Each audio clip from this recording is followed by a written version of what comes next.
Sejam muito bem-vindos, galera. Projeto Você Sabia. Hoje estou aqui com vocês para falar sobre a teoria do adimplemento substancial, certo? E, posteriormente, falarei sobre uma decisão do Superior Tribunal de Justiça que, em sede de repetitivo, entendeu pela não aplicação dessa teoria, nos contratos de alienação fiduciária de bens móveis, certo? Mas primeiro eu falarei sobre a teoria e depois falarei da decisão, certo? O que seria, primeiramente, a teoria do adimplemento substancial?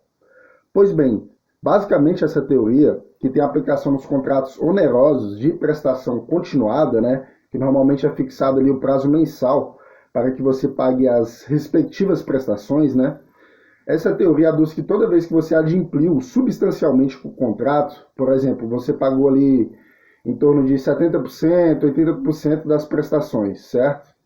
E posteriormente você se torna inadimplente, por motivos supervenientes. Aplicando essa teoria, ela aduz que o credor não pode usar o meio coercitivo direto, no sentido de romper o contrato e pegar o bem para si, para que haja a satisfação da obrigação contratual. Aplicando essa teoria, ela aduz que o credor deve buscar meios coercitivos indiretos para que haja a satisfação da obrigação contratual, mas que o contrato deve ainda prevalecer, deve ainda ser mantido. Então, basicamente, essa teoria do adimplemento substancial visa dar aplicabilidade ao princípio da função social dos contratos e a boa-fé objetiva das partes, para que seja respeitado a vontade previamente estabelecido na pactuação do contrato, certo? Só que o Superior Tribunal de Justiça entendeu, como dito anteriormente, que essa teoria não teria aplicabilidade nas alienações fiduciárias de bens móveis e, por consequência, o tribunal entendeu que não teria aplicação dessa teoria nos contratos de financiamento de veículos por instituições financeiras, certo? Os ministros entenderam, por maioria, que, considerando que haveria uma norma específica que cuida do tema, eles entenderam que deveria ser afastado a aplicação dessa teoria para aplicar essa norma, certo? E o que essa norma diz? Essa norma diz que o credor pode usar o meio coercitivo direto no sentido de protocolar uma ação judicial para que o devedor seja citado, e depois de ele ser citado, e juntamente com esse ato, é feito também a apreensão do bem móvel, no caso aqui, o veículo. E posteriormente a essa apreensão, o devedor terá o prazo de 5 dias úteis para purgar a mora, certo? Ou seja, para pagar os valores atrasados.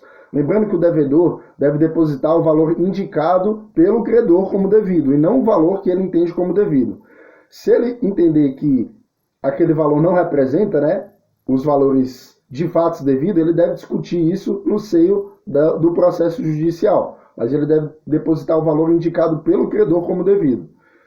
E se ele não tomar essa diligência, de depositar os valores no prazo de 5 dias úteis, ainda que ele tenha adimplido substancialmente com o contrato, ainda assim haverá o rompimento do contrato e a instituição financeira poderá ficar com o veículo, certo? Então, basicamente, esse é o conteúdo aí da decisão, que foi tomada em sede de repetitivo, por isso vincula todos os desembargadores e os juízes, certo? Que devem seguir essa nova orientação que foi apresentada aí pelo Superior Tribunal de Justiça. Lembrando que essa decisão foi fonte aí de muitas críticas doutrinárias, porque os doutrinadores entenderam que, principalmente nas relações de consumo, deveria prevalecer a teoria do adimplemento substancial em face a essa regra aí, falada anteriormente. E eles entenderam, que ao contrário do que é aduzido pelo o relator do processo, do STJ, que ele aduziu que não haveria aplicação da teoria por conta dessa regra específica, ele aduziu que teorias são a criação doutrinária, ou jurisprudencial, baseadas em princípios ou regras que não tratam especificadamente daquele tema. Então, com base nesse argumento, né, o relator afastou a aplicação dessa teoria.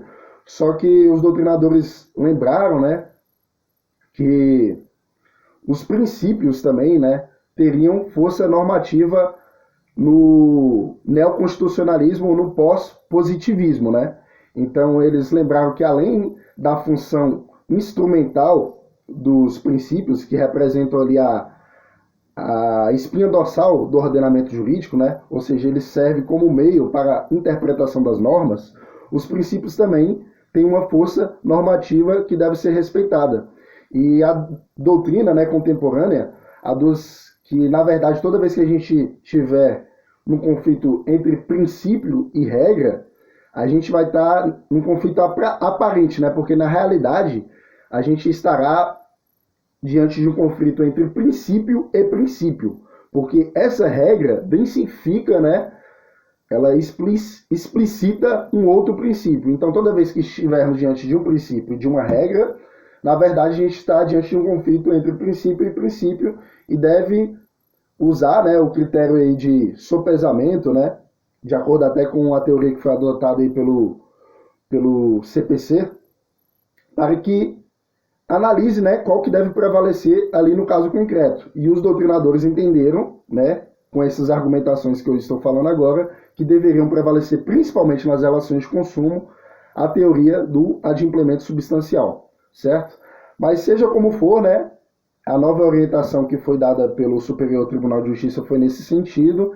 Então, aplicando essa teoria, né, se você por acaso se tornar inadimplente aí, né, do seu veículo financiado pela instituição financeira, ainda que você adimpliu substancialmente com a obrigação, se você não pagar nesses prazos de 5 dias úteis, contados da realização da penhora, né, da apreensão do bem, você perderá o seu automóvel, né? Então, esse vídeo tem como intuito, né, informar que caso isso aconteça com você, que você tome esse tipo de diligência, né? Ou se caso acontecer com algum conhecido, você também esclareça, certo? Então, esse é o conteúdo aí do vídeo, né? Me colocar à disposição eventuais dúvidas